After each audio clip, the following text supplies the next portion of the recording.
Hello, and welcome to Lore Watch, a roundtable freeform discussion about lore and your favorite media.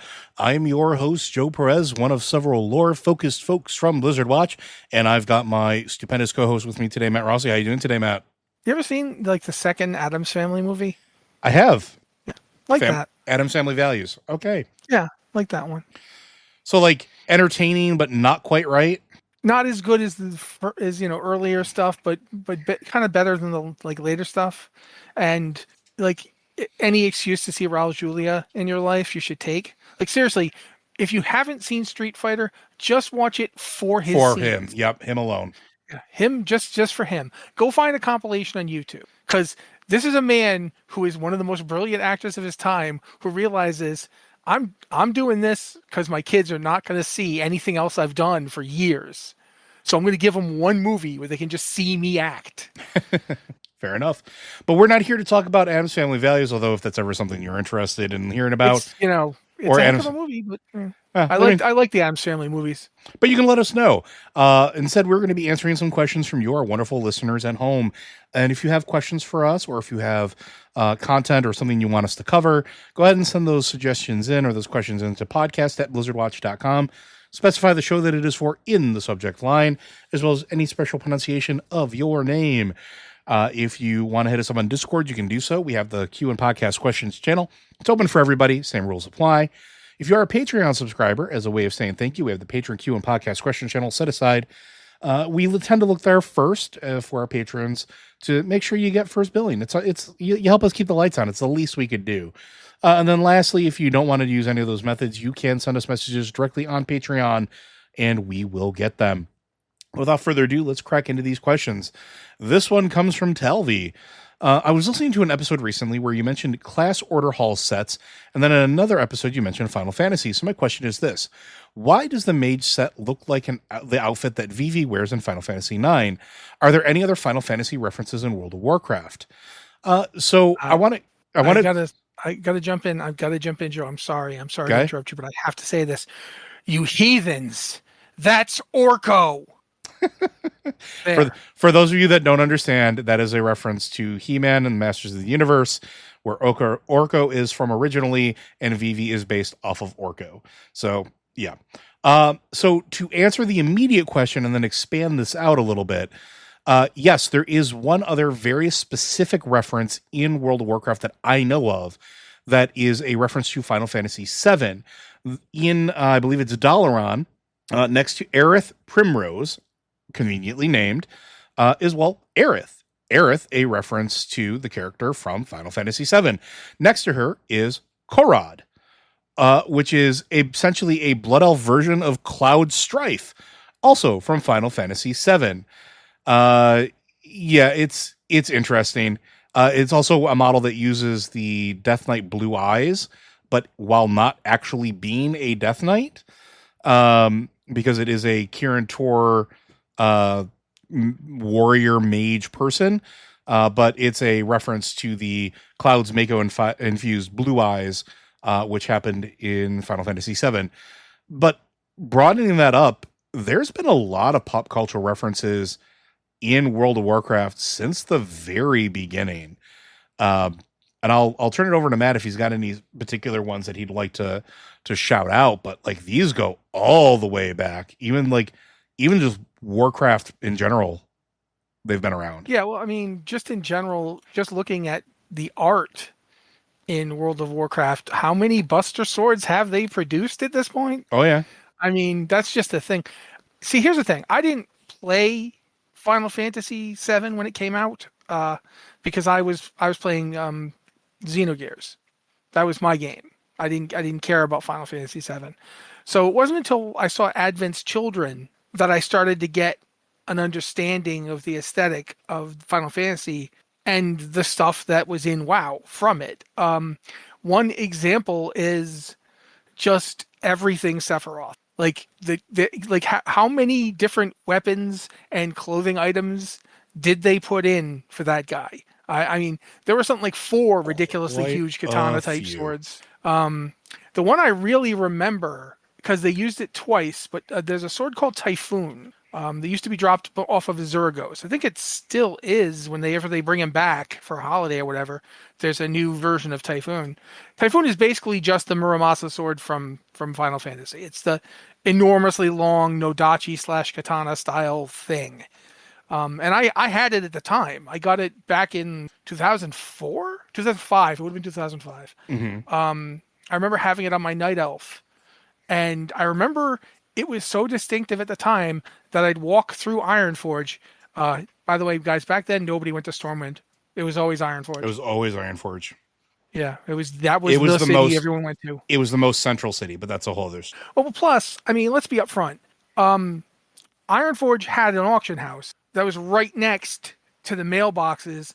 That was right next. The flight point was just over here. It was very convenient. Whereas Stormwind, I don't remember if Stormwind even had an auction house right then. It did. But it wasn't in any good place. It was not too far away from the bank and the flight point, but it's Ironforge just had everything. It was very far from the flight point, but that's a whole other story. Anyway.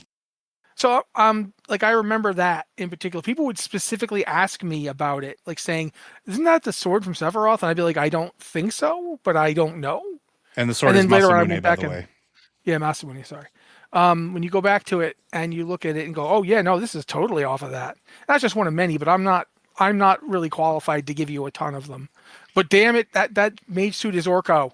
Yeah, and I'm sorry. Well, no, you're good. I mean, the game is, like I said, it's been no stranger to pop culture references to, and wearing its sort of inspirations on its sleeve. Because let's be honest, the people who made Warcraft to begin with, they were D&D nerds and gaming nerds, and like you always pay. And there was a period of time. There was a period of time from about 1997, I want to say, to 2007, where Final Fantasy. Every time a new Final Fantasy came out, it influenced popular culture and art.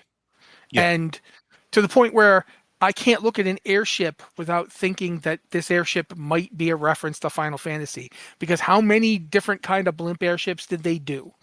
You know, and the one that really always comes to mind is the one from FF10.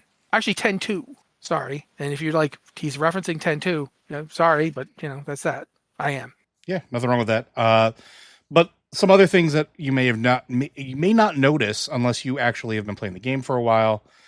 And this one, just some of the ones that I think are on the top of my head. So Stormwind and Orgrimmar guards, did you know that they wield lightsabers on May the 4th every year? Which is, the whole that whole holiday reference thing. With May the 4th be with you. But if you go to Stormwind, all of the guards are wielding blue lightsabers. If you go to Orgrimmar, they're wielding red lightsabers, or Tibu's blazing longsword. They also did this, I think, when the Force Awakens released in 2017 or 2015, and then The Last Jedi in 2017, something like that. There's references to literature. The Titanic comedy is a book that you can find with an interesting flavor text, which is a reference to the Divine Comedy. Pride and Proto-Drakes, which, I mean, you should know what that is. The Scales of Wrath, which is a reference to the Grapes of Wrath. Lord of the Wings, you should know what that one is. Like stuff like that. And they're always all over the place. No, we're not going to talk about the people that they've referenced, but like Among Us is referenced in here. The Lords of Dread mechanic has Amidst Ourselves as its icon name, which is literally the Among Us game.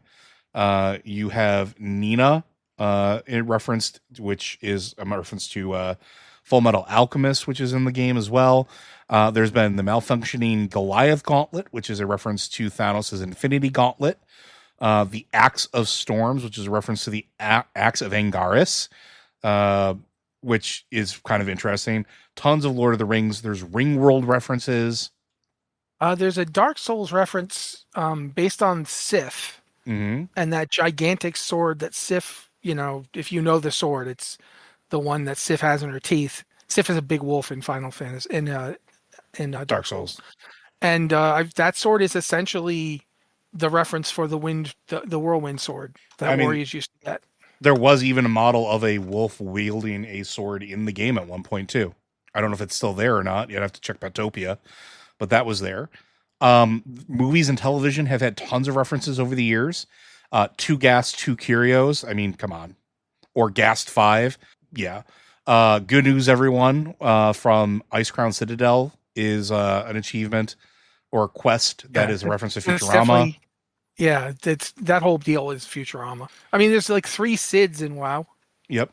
which again, if we're going back to Final Fantasy references, there's a part in I want to say in Shattered City where there's an obvious He-Man and obvious Thundercat, or his cat Battle Cat. Cringer as Battle Cat.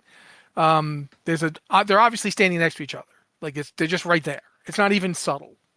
Um, so yeah, there's a ton of references, not just Final Fantasy. Yeah, I was There's going to say absolutely a ton. one of my favorites is Kowalskos from Shadowlands. That's a reference to Kowalski from Madagascar, which I think a lot of people missed, and it's just absolutely hilarious. And you look back and look at the interaction, it's like, oh, oh yeah. There's a references to Ozzy Osbourne in the game.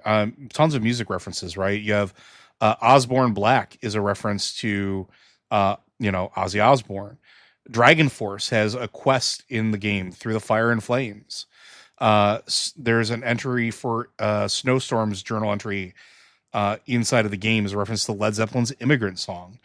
Like all of this stuff, WoW is just comprised of all of these references, whether it's comics or gaming or movies. There's There's a base in I think maybe Blade's Edge that's essentially like you even go there looking for power converters. It's so it's so Star Wars referencey. mm-hmm. It's like a gnome town. I can't remember the name of it, but you know what I'm talking about. Yep, there's a tree companion named Brute, Broot. Like, come on, that's Groot. Like, they're all over the place, and that's part of the joy of World of Warcraft. And while it's not necessarily lore specific, it does pay homage to all of the influences that continue to influence the game. And it's some people like to claim that they steal ideas from other games or they steal ideas from other literature. And Matt and I have talked about this before. WoW is essentially just a love letter to it. Anything that you sit and create, you are going to even subconsciously take influence from the stuff that you've consumed. And WoW is no different, right? Like whether it's the story structure, it's going to be influenced by the people writing it and what they grew up loving or what they're, are interested in or what they've ingested. It's going to be references to like pop culture is not a mistake. There's a reason for that, right? Popular culture is popular culture for a reason. So like having references to it and thinking things are fun little bits about that, that's not outside of the ordinary. And as you look deeper, I believe there's a list out there probably on one of the wikis of some type that have like most of them, but I guarantee you it's not all of them. There's going to be tons of little subtle ones or voice lines that are given that like are references to stuff or pay homage to something that maybe you don't know or that it's easy to miss. So take your time and enjoy the ride. And I'm sure there's more Final Fantasy references than we've seen, and there's probably more than other people have seen. Take your time and go through it. And with the recent games over the last few years, I would be very surprised if there weren't references that I missed to like Final Fantasy 15 because I didn't really play that one and I don't really know the story of it. But we literally just went through Goblin Town, which involved going around in cars on adventures. And it seems like they would absolutely make a reference to that there. If they didn't, I would be very, very shocked. But hopefully that answers your question. But I think we're going to move on to the next one here. And this one comes from Vixalink. I was wondering if you could talk about the Quilboar, partly about their lore in general, but I've got a few questions about them. What did they really get out of their deal with the Scourge, and what did the Scourge get from them? What do you think is going to happen to the Quilboar when Agamagon. Eventually returns to Azeroth? And why is he taking so long to do so? He must be quite angry at them for what they're doing in his name. Would they become more friendly to the other races under his leadership? His spirit in the crawl tells us that they do have noble roots, but Charga Razorflank has misled and steered them away from those. How did they get to Kultiris? If they were on that piece of land before the Sundering, how did the Brambles get there? I thought the Brambles came from where Agamemnon fell, which was in the Barrens. So I'll let Matt go first, but we can make some inferences here, I think. First off, where Agamemnon fell wasn't in the Barrens because the Barrens didn't exist yet. Yep. He fell on Kalimdor, original Kalimdor. So the area where Agamagon, my God, it's hard to remember that. The area where Agamagon fell, part of it is now in the Barrens, part of it is now on Kultiris, and there are actually probably places in the Eastern Kingdoms which would be considered part of where he fell. It's just that so much other stuff has happened on the Eastern Kingdoms that it's not surprising there's not a ton of Quilboar left there. For one thing, there used to be this giant swamp that got destroyed when a portal to like another world opened up there and blasted it with fel until it turned into a horrible nothing place. And the remains of that swamp is even even reduced from what it was. It's called the Swamp of Sorrows now. It used to be the Black Morass. It used to be like 3 times the size. Mm-hmm. So that's part of what's going on there. In terms of why, keep in mind that too that the Quilboar are not just the tribes like the Razorfen. That's one tribe. That's not all of them. There are multiple Quilboar tribes. We see that when in Kultiris, there are different tribes. They're not just the Razorfen. As in terms of why the Razorfen made a deal with the Scourge, I think part of it is the fact that their god has been gone so long, and they want him back. They want him to be brought back. They're not that picky about what, at this point, look at their situation. The Quilboar were once a power on Kalimdor. Yeah, they fought against the Legion. They fought in the War of the Ancients. And now look at them. What are they now? They are, like, when they're not being kicked around by the Horde, including the Tauren, who, remember, the Tauren used to be nomads. Then one day they decided, oh no, we're going to settle down here on this land that used to be yours, and we're going to keep it, thank you. Now, they had reasons for it, but nevertheless, the Quilboar are basically between a rock and another bigger rock made out of orcs. And I don't know if you know this about orcs. Really, really, really good at fighting. So all the land that used to be considered the Quilboars is either part of the Barrens, it's part of what is now Durotar, or it's part of what is now the area around Thunder Bluff. So they've been pushed out of almost everywhere they used to live. It's not surprising that they're desperate enough to make a deal with the Scourge. Who else is there for them to make a deal with? Well, and I think it also speaks to Charlga. Wow, their names are hard to pronounce. Charlga. It sounds like you're coughing something up. She's the leader of what is officially the Death's Head tribe, right? That's the tribe that she's a head of. One of many tribes. She happens to be one of the most, powerful of them. Her power is related to her. Yes. In a lot of ways, she's like the Magatha Grim Totem of Razor, You and I are on the same page. I was about to say exactly that. But her power is also, she's a geomancer, right? And what do we know about the deep places? What do we know about that? Their god, essentially, I think it's like the Death of the Tribe lives essentially in the skull of their fallen god, right? They're necromancer adjacent. They just are this way.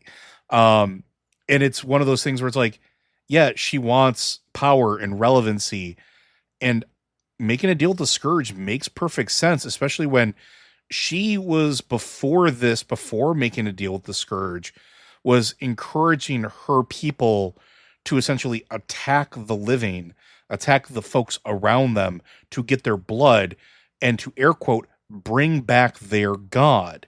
They're desperate for Agamagon to come back. Why he's not back yet, we don't know. We don't know. We can infer from Shadowlands, though.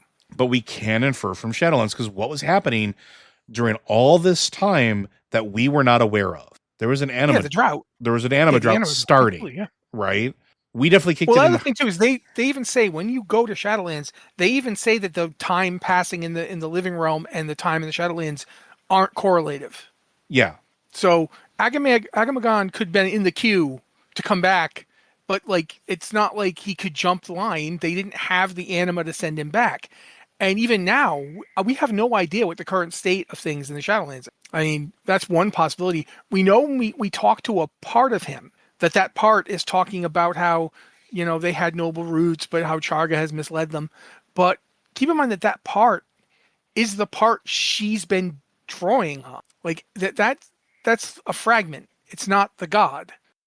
The god has been waiting to come back, and we don't know why, but there's definitely possibilities in the Shadowlands Anima Drought situation.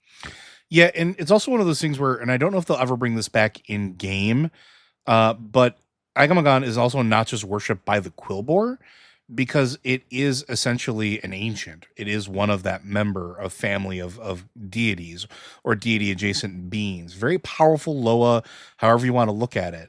But in the RPG, the tabletop book, if you go back, there were worshippers from the Horde and the Alliance, specifically or some orc clans as well as some night elves that worship and call out to Agamagon, hoping for their return because they respect the strength and courage. They remember the tales of old. Orcs relatively new to it, but night elves would absolutely have a memory of what happened during the War of the Ancients. They would know that the Quilboar fought on their side.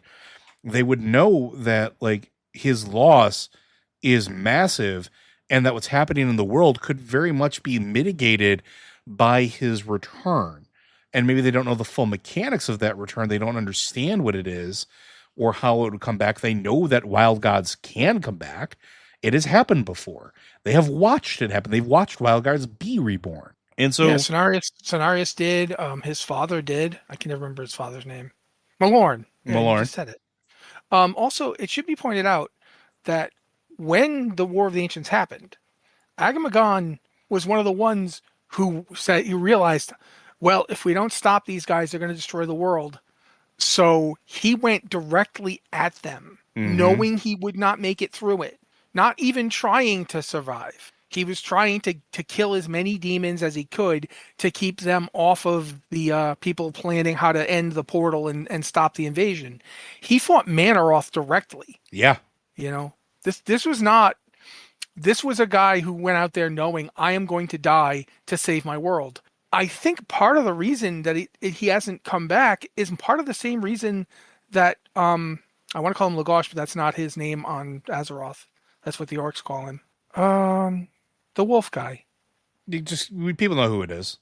Lagosh. The reason that didn't come by is the same reason. They fought the fell forces so much that when they died, they were bathed in it. They were damaged. They were hurting. It probably took them a very long time to even get to the point where they could think about coming back. Yeah, and I mean, and that's the other thing too, right? Like with the Quilboar being so marginalized, and going back to originally, before the Sundering, before that war, they were very prolific. They were everywhere. And I think they would have been in sort of that same vein as the Firbolg or the Night Elves, and that they were so spread out over Azeroth. And afterwards, with their god gone, the tribes sundered and splintered, new races and new people taking over more territory. Because also think about the time of the War of the Ancients, humans didn't have this land. A lot of this land wasn't barren and desert-like before the Sundering. A lot of it was very, very rich and very vibrant and full of life. There's a whole quest in the Barrens about bringing life back to the Barrens, right? There's a whole set of druids that are doing, that's their entire goal, is to revitalize this once lush jungle. This is places where the Quilboar lived and thrived. And now all that's left is these small pockets, these different tribes spread throughout the world. They don't have their god to call on. Oftentimes they have to compete for resources in the areas in which they traditionally settled. And to your point about the blood being what causes the vines and the razorfern crawl and the thicket and stuff like that, we don't know that there's a correlation directly from the blood and that. Yeah, that's just their legend. We've never specifically seen it happen. But what it does remind me of is a massive root system bursting through the crust of the world. And we know for a fact, especially now with the current expansion that we're in, the fact that we're underground, how vast of a network that could actually be. We don't know if the Boar God's blood, and I'm sorry, I'm not going to pronounce the name again. We don't know if his blood... We don't know if Do, it's do, do, do, do. we don't know if it's seeped into the earth and how deep it went. We don't know where it was carried. We don't know what happened after the sundering and how, like, this is going to sound gruesome, but we know bits of old God got flung everywhere. Why couldn't that happen to Well, him? plus there was the world tree, Yeah. the one that got destroyed before the one that was created after the sundering to give the Night Elves immortality. There was a previous world tree, and we know for a fact that its roots were being used to hold off something. Yeah. And what if, when Agamagon died, his blood reawakened some part of that system? Or, and here's another thing for you, and maybe this is the other side of that coin that I just thought about now, thanks to Matt saying that. What if Agamagon's not back because those vines, those thorns, are doing what the World Tree roots were originally going to do, and he's pouring all of his energy into that instead? Because again, the noble roots, right? We talk about that. We talk about their noble heritage. That's something that it sounds like he would do, that he would use his strength and power to try to safeguard the world. We just talked about how he ran at the Legion head on. He would not he would not shy away from a contest of strength or will, at least not in the way that it is described by the Quilboar or from our interactions with them, or the part of him. And we interacted with a part of him, right? So he very clearly is, and I'm going to air quote, present here. What if that's the reason why he's not back? What if that's the reason why these vines and thorns are everywhere? Like, the thicket may have been a response originally to keep his people safe, knowing that he couldn't do anything directly or it wasn't time. And maybe bits and pieces of it are keeping the world safe. Again, because we don't know how far it goes. We don't know what it's keeping in. We don't know what's below those areas. We also don't know how far, I don't want to say corruption has spread, but post-sundering, we actually don't truly know how deep that destruction goes in these areas. Like, they may be barren of life. How far down does that go? What was severed that made it that way? And is this a response to it? Is there a possibility that Agamagon is choosing not to be resurrected to help us? What do you think? I mean, it certainly seems like it's something that might be possible. I mean, for that matter, too, it could be something as simple as, your point about him extending his energy to protect them. He might simply just be tired. Yeah. Like, that war, he died horribly. And the things we've seen, like, there's a bit in the flashbacks where, like, in Legion, where we're seeing, like, in the night, when you go into the Nightmare Raid, we're seeing Malorn relive his death. And when we're seeing that, when he's reliving his death at the hands of Archimonde, we see past him Agamagon fighting, like, the rest of the fell, the horde. I mean, not the horde, the demons. Legion. Legion. Well, I couldn't come up with that word. But so Malorn only came back when they went and got him. Yeah, Malorn it's true. Never came back until someone went and got him, and it was his son who helped us do it. So Malorn couldn't come back until fairly recently. And when the Quilboar tried to go and get Agamagon, they used rites that disgusted him. And he says so.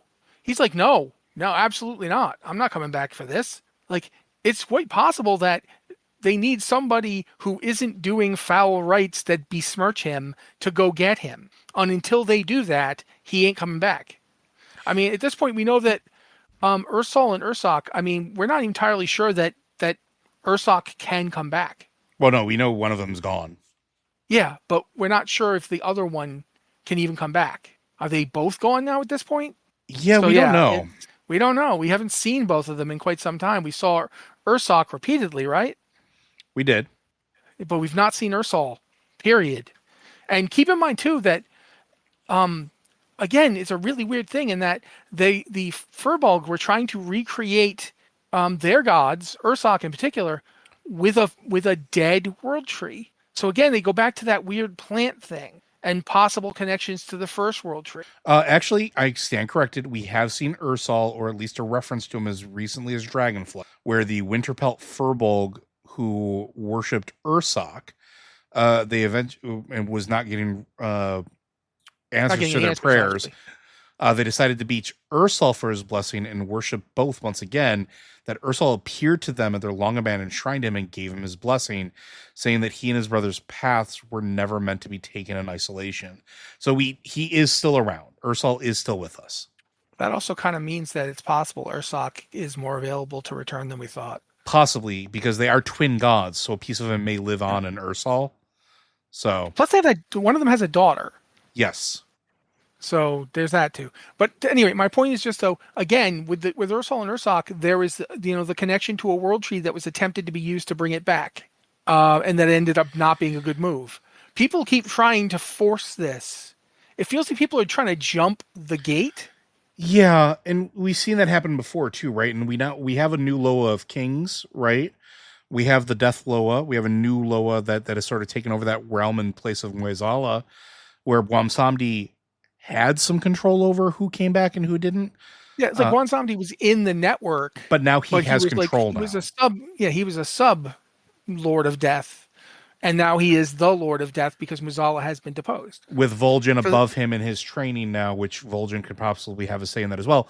All that to say that we have never seen the natural process work in the time that we've been around, because it's basically been broken for as long as we've been active. Yeah, and the part of the reason it's been broken is the very all the stuff we saw. Keep in mind too, all the stuff we saw in Warcraft 3 predates all of World of Warcraft, and it very clearly the jailer had already broken things. Yeah, he'd already gotten the Helm of Domination onto Azeroth.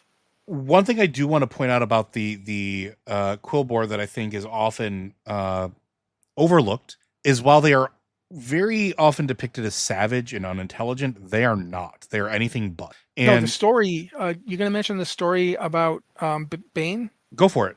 Well, just when Bane Bloodhoof took the seat of power from his deceased father, Cairn, one of the things that happened was that one of the Quilboar tribes attacked and tried to effectively take back Thunder Bluff, or at least the area around it where the Quilboar originally lived there.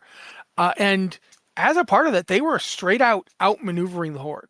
They were using like underground currents to draw water away from the Horde and into their own usage. Yep. And it was working up until Bane finally figured out a way to stop it.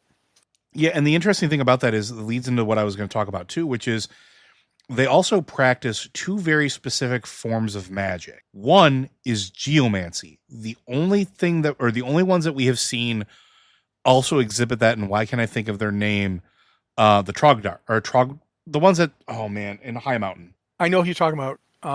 Not the Trogbar, but they practice geomancy. The only other entities on Azeroth we know that are mortal, and I'm air quoting Drogbar, thank you, is the Quilboar. They're the only other ones that have ever shown to practice that form of magic. And this is only outside of the mortal races, we only ever see elementals do this, or potentially members of the Black Dragonflight, which, again, we haven't really seen them do this, but theoretically they could. The other thing they practice is shamanism. Now, their current version of shamanism is referred to as relatively crude, but theirs is more rooted in the divination portion of shamanism, reading stones and crystals to tell future or other things, to read these items. They currently regard this as their highest form of shamanism. And even in Undeath, when you talk about the Death's Head tribes, they're still practicing shamanism. They're still trying to reach out to spirits and all that. Yes, they're still calling out to their ancestor spirits. And keep in mind, Agamagon is their ancestor. Yes. Like he straight up, they are of his blood. He says so. So in a real way, what they're trying to do is they're trying to reach out to him and bring him back using, crude shamanism. And calling it crude is kind of like, it's slap not in the crude face. So much as it's not crude so much as it is one element focused. Yes, it's very and that's the other thing too, is like there are other elements that tie in with the geomancy. Like Quilboar settlements, they plant the seeds and grow the roots of the thorns. This has been confirmed in game, right? They look for areas where thorns will thrive, and their shamans do this through a combination of shamanism, basically calling out to spirits for aid and the knowledge of their ancestors, and using geomancy to make it more to expedient the growth in a way that a druid Make it would. more fertile. Yeah. Yeah, it's just like farming. Yeah. And actually, what's really interesting about that too, you think about it, is Kultiris is a place where we already had a form of shamanism that was fairly developed on towards one element, and that was water, because of all the ocean going that the humans were doing. The Quilboar weren't doing a lot of ocean going, Nope. so they tapped more into the earth. Talking about that, we're kind of leaving out one big thing that would affect people who had geomancy and were doing stuff in the earth. And you mentioned it, you brought the door in on this because you mentioned the Drogbar. Mm-hmm. Mm-hmm. Deathwing. Yeah. Well, I mentioned the Black Dragonflight a little bit earlier, right? Yeah, but Deathwing himself specifically, like the Drogbar, they kind of make you wonder, like, where are they from? Mm-hmm. And are they related to the Quilboar in some way? Are Because they? they're pretty similar, other than appearance. Yeah, and I don't know that we ever do. We don't really have a origin for them, do we? A known origin of what race they started as? This is me, No, honestly. I Like, don't I believe don't so. know. I don't believe so. And for that matter, it's possible that they started as the Drogbar and then something happened to make them something else. But if you look at Drogbar, they've got one thing that the Quilboar have: big tusks and big noses that take up most of their face. They just don't have a And projecting snout. well, I was going to say, and also one other thing that I think is interesting, if you look at Drogbar, what is one thing that they do have on their backs and arms that is Spikes. they have spikes, earthy, thorny spikes. So I know that Xalatath in the current expansion refers to the Drogbar as failed Titan creations, but we don't know where. And I don't know if we go back to Legion, we know that again that they fought against the Legion when they came down. So we know that they were there. Would it potentially make sense then that because they were there, that that's what Neltharion he experimented on and turned them into potentially, right? Because it would suit his purpose. Or it could very well be that, I mean, we see a lot of these entities that are creations of wild gods and ancient ones. The Tauren, for example, are claimed to be originally from the Ox Lord, but we know that they were monkeyed with by the Mogu. Mm-hmm. Were they the only ones monkeyed with by the Mogu? Did the Mogu find some Drogbar and mess around with them? I mean, keep in mind that, Northrend and, this place, the place where we, Pandaria, not too far away from each other originally. Yeah. And, Pandaria and, the Broken Isles from Legion, they're also not very far away from Northrend. So all these areas were fairly close together. There were all these different Titan facilities.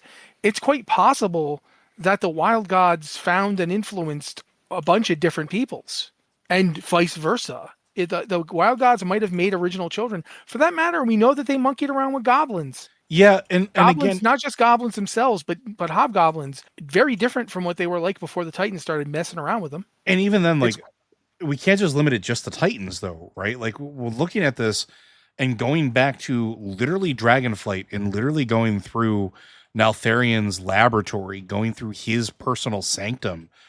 There are test tubes everywhere. And his children, we know, carried on this fine tradition in Blackwing Lair and Blackwing Descent, and other places as well. Like, this is not uncommon and while it may have been focused on dragons and making a humanoid dragon, that's not to say it's the only thing he did. And we know that he did that. He might have decided, he might have sat down, found himself some Quilboar and said, "Now I want everything you can do, but I want it in a servitor race that does what I tell it to do." And maybe he bred them with goblins, because look at them. They look like big goblins. Yeah. They have the fangs but they have the thorny spikes. There's a lot of admixture potential there. And there's a lot of like possible mixture with just being Quilboar in general too. Same thing with the tusks, and same thing with the way that the faces and the spines and everything else. So we don't know. And that is a speculation that we can put out there that maybe Drogbar are a experimented on version of either goblins and Quilboar. Maybe goblins and Quilboar, maybe Quilboar with a little goblin thrown in. Maybe they took some goblins and tried to jam Quilboar essence into them. We don't know, because Deathwing does whatever he wanted to do. Even when he was just Neltharion, he's like, let's see if I can mix, the void with fire. This is a guy who's like constantly trying to figure out new ways to do different things. Yeah, and in to some of the other essences, like Quilboar again, going back to him, we've talked about this before, way long ago, probably like 100 episodes or so back, about if there's ever a third faction introduced to WoW, that we would put Quilboar in it. And I think somebody once referred to them as the Mongrel Horde. I wouldn't call them that. I would call them the outcasts, or like the these are the races that have never been offered a seat at the table at either side and have been treated as nuisances, if anything, as they compete in areas that are quite uninhabitable currently for, thin margins of supplies or for resources to stay alive. Quilboar are by no means stupid. They are by no means weak. In fact, in a lot of ways, and going back to like the Bane story and what they did with the Tauren, Quilboar can be a problem if they have proper leadership. The problem that you have is that they haven't had proper leadership since their god has died. And Charlga was not that. It was in a lot of ways somebody who craved power and sought it wherever they could. And to answer part of your question, what did the Scourge get out of their deal with the Quilboar? They got willing servants. They got people willing to attack the living races, to take them back and perform necromancy, to expand their numbers. Don't forget. Yeah, I mean, that's just the Scourge, man. The Scourge will take even the slightest little advantage if they can get it. Yeah, and think about liches in general, right? Because that's one of the key things when you go through and you do the dungeon and you get to the end there. You face a lich. You face a lich that's in the center of the thicket, right? In the center of this crawl. And while you're there, you often ask the question, why is a lich here? Liches need armies. While they can do a lot of magic on their own, they are not frontline fighters. They never have been. Every lich we've ever encountered in game is more of a manipulator because they realize how frail they actually are. The only time we've seen a lich do anything like frontline fighting is when the entire legion was attacking Mount Hyjal. And even then, it was sending waves and waves and waves and waves of undead before he finally came up. And even then, they didn't actually die because you didn't kill their phylactery. I can never pronounce that word. I'm sorry. But it's not like they're carrying it with them into battle. It's somewhere safe where they can retreat to. But going to like Scholomance, one of the bosses you fight is a lich, and it does retreat into its essentially where it's housed its mortal remains. And you have to destroy that. But there's an army around it. It's supposed to be in a place that is kept safe. And here is the same thing. This lich is getting an army. It's getting those that are succumbing to the forces of the Scourge and its control. And it's also worth pointing out, to go along with what you're saying, to amplify it in a way. When we see Arthas go down, one of the first things that happens is that all the really powerful members of the Scourge go from we are servants of the Scourge to I'm going to look out for myself. And liches are among the first to do this. Yeah, petty warlords almost.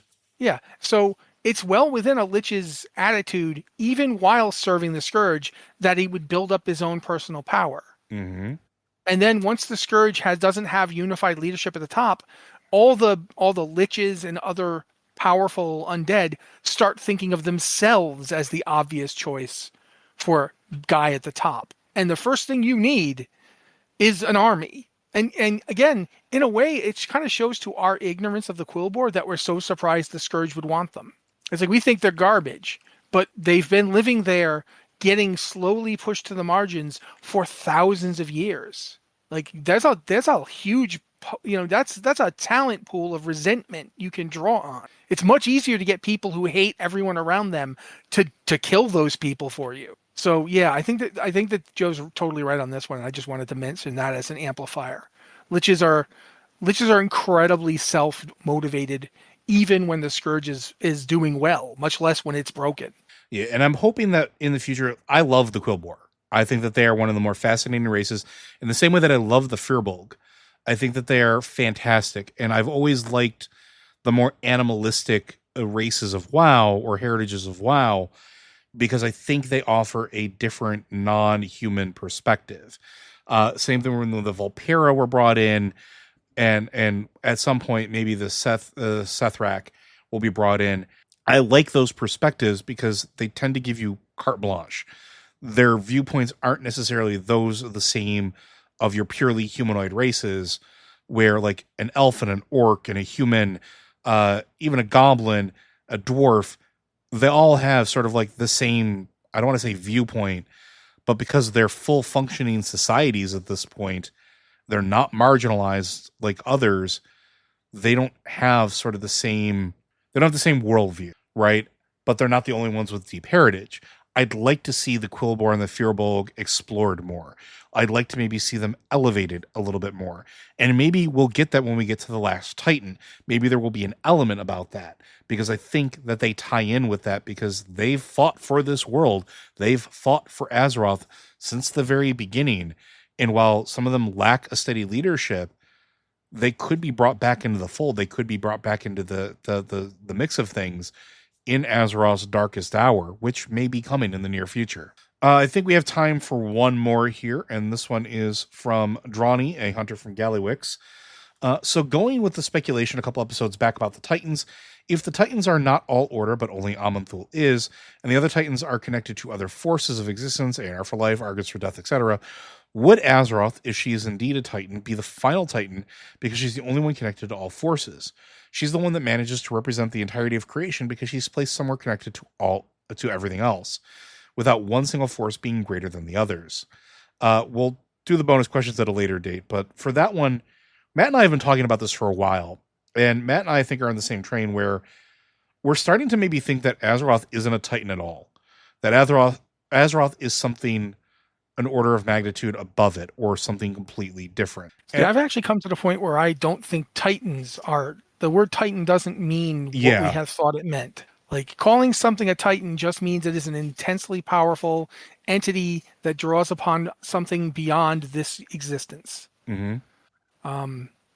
And that's why creatures like wild gods are rooted in this existence. They're rooted in this universe. So they're not outsider beings, so they're not Titan. But if Sargeras is still a Titan, then, and we know that there was a Titan that was a void being for about a billionth of a second before Sargeras killed it, the nature of what a Titan isn't what we thought it was. They're not the same just because they have similar origins. Yeah. Like each one of them seems to tap into more. Yeah, and I think that is, I'm trying to think how to phrase this. I maintain that Azeroth is a nexus point, and I've said this we've been doing this for, hundreds of episodes.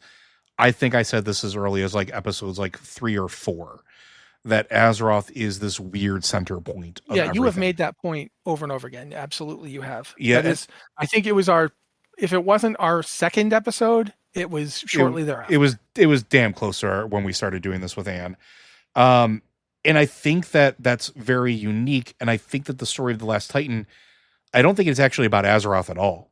And I think that, and this is a whole separate thing, and I'm sorry that we're taking this a little bit out to the side, but that's why you're here, isn't it? I still think that Sargeras might be the air quote final Titan. It might be the last Titan. I don't think when they say rebuild the final Titan, I don't know that it's necessarily Azeroth. Azeroth doesn't necessarily need to ever have been rebuilt. Azeroth kind of touches everything. And if anything, I think the weird swerve is that Sargeras may have been right all along, and that Azeroth needed to be freed from whatever prison it's in. And this is just me with the tinfoil hat thing. I know we've talked about this before, but I can't get out of my head that maybe all of these Titan facilities weren't for channeling spirit back into Azeroth, but were for keeping Azeroth dormant. Because I don't think maybe Aman'Thul wanted Azeroth to wake up, because he doesn't know what it is, or that it's more powerful than he is. And Sargeras may have had the right of it all along and fallen to the dark side of things in the way that he went about stuff. And maybe rebuilding the final Titan is bringing Sargeras back to the light. Or in this case, the right, the center, the mid, the balance. So maybe that's it, but I do think that Azeroth being connected to everything is special. It's a balancing act. And I do think it goes back to whatever the first one's goal was. We know that in the Sepulchre, there's pieces that touch here. The Xeraths touch. There's a reason for that. Matt has speculated that there's likely a Xerath in all of the other elemental realms. There likely is. And they likely touch Azeroth as well. Whether this We know there's at least one. We know there's at least one, right? Well, I mean, besides like Zerath Mortis, we know there's a Zerath Ortis because the Titans like Odin, Titan Forged, have mentioned it. And we can speculate that it ties to Order somehow, some from the naming scheme, if we're being pedantic about it. But there's probably Zerath Vitae, or Zerath whatever element or plane or primary form of existence is out there, that Zerath Arcanus or something like that. There could be a bunch of these, and we don't know what they are or where they are. We also don't know that necessarily they exist on the plane that we can see. Because the other thing that I've been thinking about for a while is because Azeroth touches everything, and I remember our first introduction to the Shadowlands. Before the Shadowlands existed as a place we could go to, we experienced it in two very specific ways.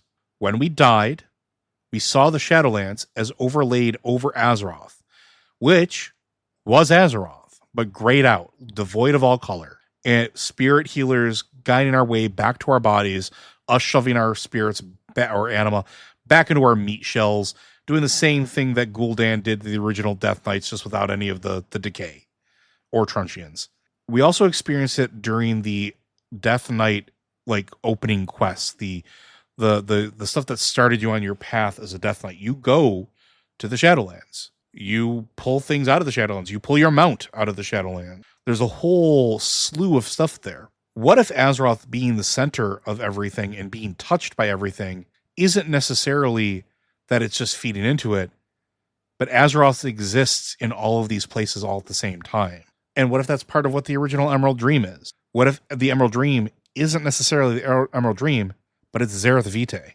It's the part of Azeroth that has encompassed all of life. And it's that extra layer. It's an extra dimensional shift of it. I keep thinking of that multiversal theory, right? You tune your frequency and you just see a different color, and you see a different layer layered over the world.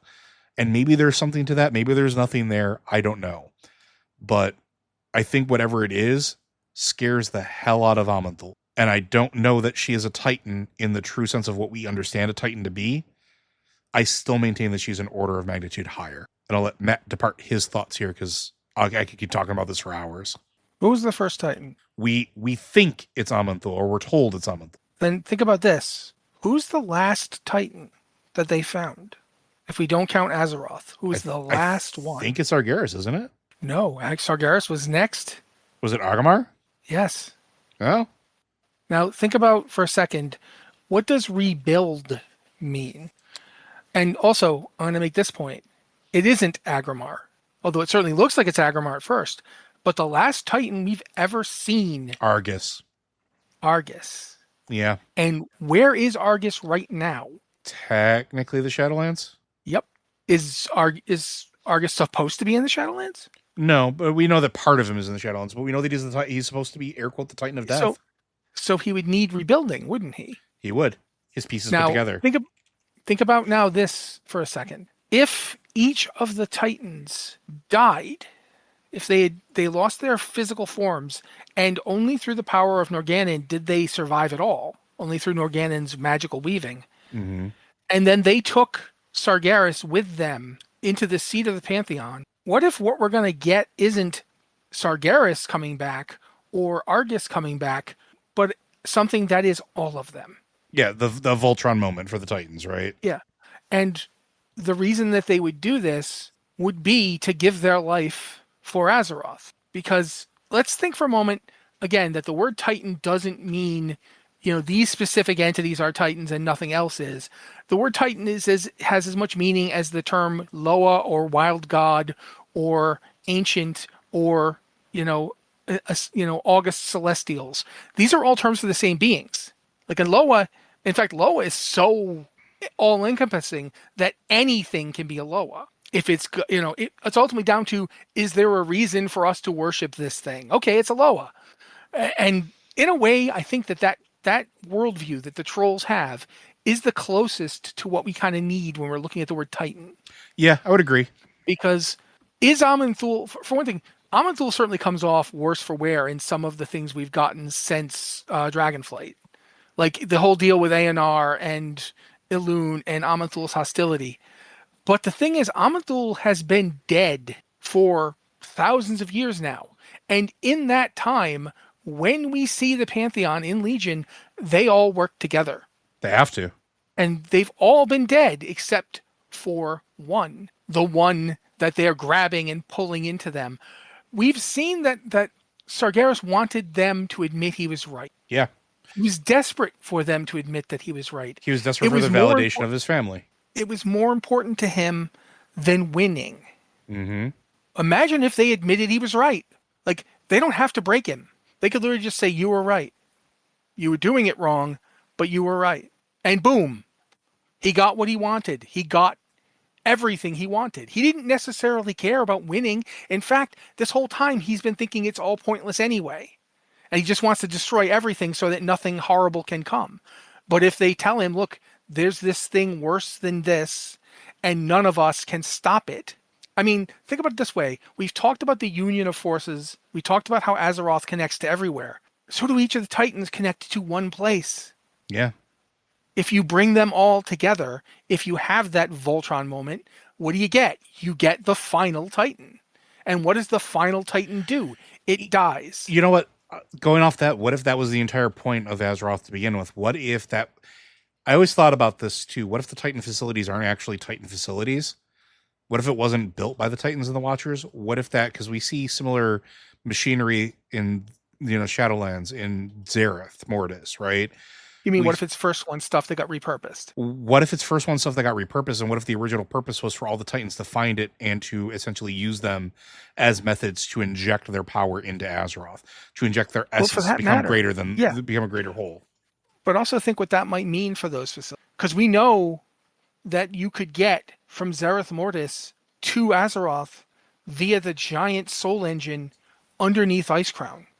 Yeah. Which would presumably be connected to all the Titan facilities in Icecrown, which means ultimately the prison for Yogg-Saron, again, doing air quotes here. I don't know why I'm doing air quotes. You can't see me. The god of death. And think of it even one step further too. Like, what's right next to Icecrown that's been broken that I don't think we really talked about, right? Like, we know that it's part of the Forge of Wills, but you have the Engine of the Makers that's frozen solid. Yeah, Engine of the Makers. Engine of the Makers, right? Yeah. Part of the Forge of Wills. Yeah. Mm-hmm. Yeah. And think about, too, where does that have... There's other places on Azeroth where that thing seems to go. Like, in Pandaria, that thing seems to go all the way to can't remember the name of that stupid place, but it's where the Mogu were generating their army out of. Oh man, why can't I remember this? You know what I'm talking about. Yeah. That whole island that Thunder, the Thunder King was Isle using. of Thunder. Yeah, the Isle of Thunder is a gigantic fortress of some kind. And when you get to the Thunder King himself, when you get to fight him, what that whole area is clearly made out of the same stuff. And the place where, Ra-Den, Master Ra, the guy that can make pocket universes, was being kept is in that place. And we know that all the facilities were connected at some point too. We know that for a fact. But not only do we know that for a fact, we know that they're still connected. Because when Mother calls Ulduar, she's mentioning this one's online, this one's online, this one's online. And Ulduar they won't contact her. They won't let her put them into the network. Well, no, even worse, they shut it off, right? Like, it's... Yeah. Somebody what's his name picks up and says no and hangs up. Mm-hmm. Mimiron does. So what we have on Azeroth might actually be the origin of what we see in other worlds as similar constructs. It's true. The Argus's Antorus might be someone building similar things to connect him to Xerath Mortis. Well, we know for a fact that that's very likely the case. Like, we can infer with a certain amount of certainty that is the case because it's their resurrection chamber. That resurrection chamber we know is and I'm going to air quote Titan facility but it's because that's what Sargeras used it for. We don't know that that wasn't there beforehand. We don't know that it wasn't something that the first ones put out into the universe or put there to specifically for this let's reason. also consider the fact that the crystal that eventually becomes the Atomai crystals was on Draenor 25,000 years ago, and nobody knew where it came from. It was so ancient. And for all we know, it could be part of that whole of the first one's machinery.